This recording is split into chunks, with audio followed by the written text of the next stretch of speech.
abraça, isso mexe com as minhas emoções.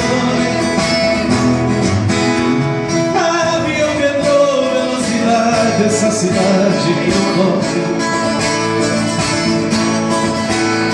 Avança no sentido do futuro, pra que tudo se transforme.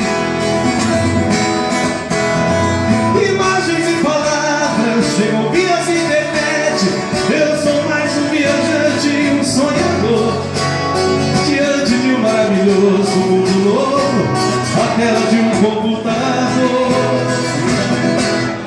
Vou vivendo a vida,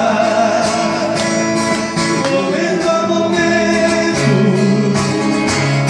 deixando meu sentimento nas canções que eu invento pra falar de amores. Sou um ser humano, homem do meu tempo.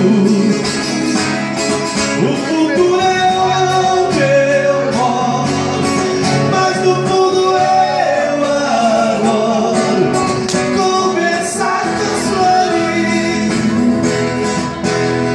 Para no sinal, vejo pessoas sem abrigo e sem destino.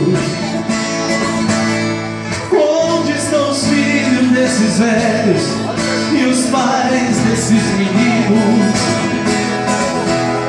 São coisas que eu pergunto e a resposta é o silêncio, que me causa um grande medo, tristeza e dor.